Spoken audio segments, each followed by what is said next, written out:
We are now 364 days away from the 2020 presidential election. According to a New York Times Siena college poll, Senator Elizabeth Warren is leading in the key state of Iowa with 22%, but only by a slim margin. Our Ed O'Keefe is in Des Moines this morning. Ed, it's been a busy weekend for Democratic candidates in the Hawkeye state. What does this poll tell us?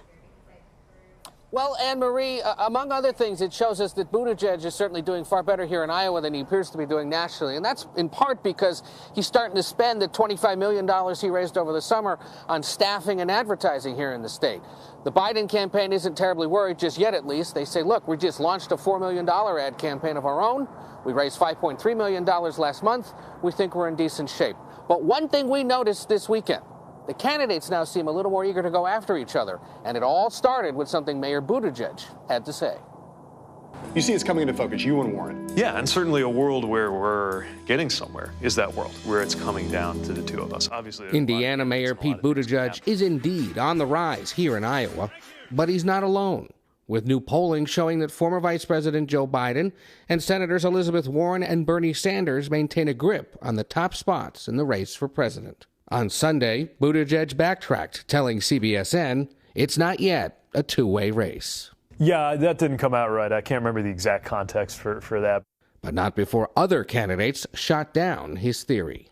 It's naive for him to think that at this point the fate of this election has been determined. It is very important that anyone who wants to be a leader has the ability to walk and talk with every community. Hello.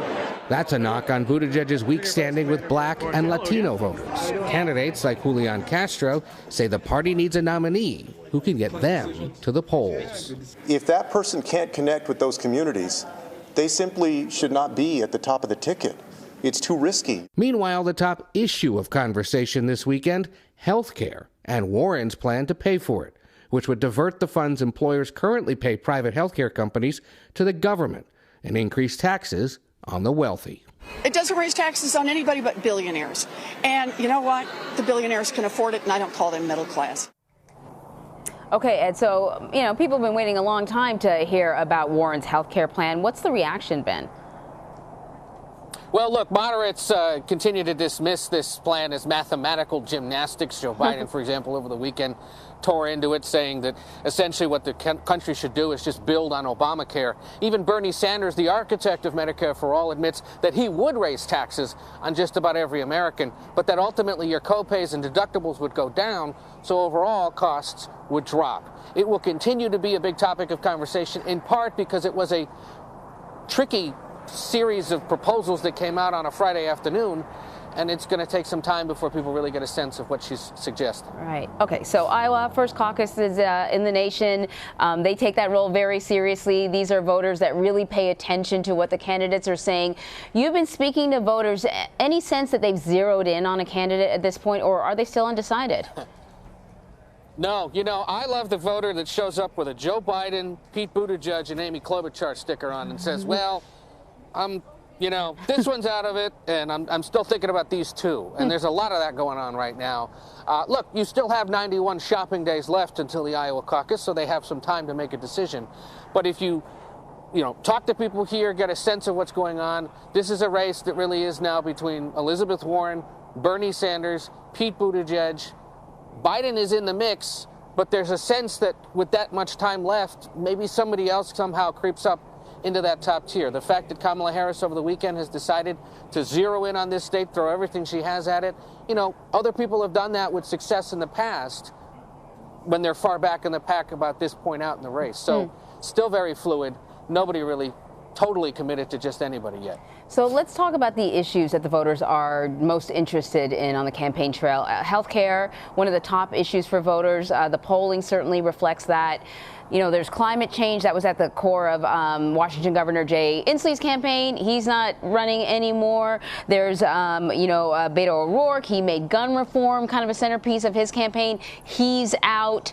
What does this say about how voters feel about some of these other issues that we consider hot button issues? Certainly there are issues that differentiate the Democratic Party from the Republican Party, but it seems like voters aren't that interested. Well, they're not interested in a single issue candidate. I think that's the issue. They're looking for somebody with depth. The conversations we had with people over the weekend, healthcare comes up in every one of them. How to pay for it, access to it. You know, there's the argument over, do we have a government-backed plan that's mandatory or just have that option there? That debate will continue among Democrats and Republicans as the general election kicks off later next year. Environmental issues, gun control, and the one that I keep hearing from people is what I'll call sort of unity in government management. Cleaning up the system as it is right now, finding a way for everybody to get along again. Democrats, Republicans, have them actually doing things, not just arguing with each other. We've heard that for years, especially in midterm elections, but I'm hearing it a lot more this time, and I think that's reflective of the impeachment process that's underway and just the general nastiness of our politics. Yeah, definitely. Speaking of the impeachment process, how is that playing on the campaign trail among voters?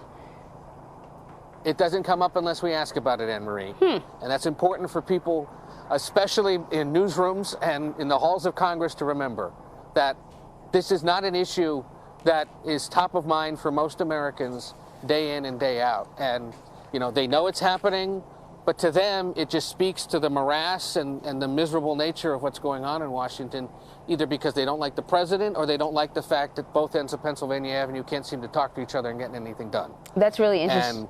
Sorry, go ahead. Yeah, so, you know, we give this issue, you know, a lot of attention, as we should, because it is historic. It speaks to some constitutional pressure points, but it's not something that's keeping people up at night for the most part. They are much more concerned about issues that affect them directly, and they figure that Washington will just sort that out. They also know, frankly, when you talk to them, that, yeah, it's likely the Democratic House will impeach him, but not that the Republican Senate will remove him. And so while they don't necessarily think it's a waste of time, they just think it's something that will sort itself out in Washington and ultimately won't have much of an effect on them day to day.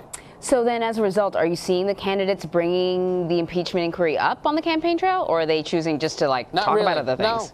No, they never have. I mean, unless they get asked about it. And the question they're being asked, if they're a senator especially, is, will you stay in Washington to sit as a juror and you know, stay off the campaign trail? And all 6 senators who are running say yes, they will. They'll do their duty, and if it means they're there for a few days or a few weeks, so be it. It's their day job. They've got to do it. All right, Ed, thank you very much. Take care.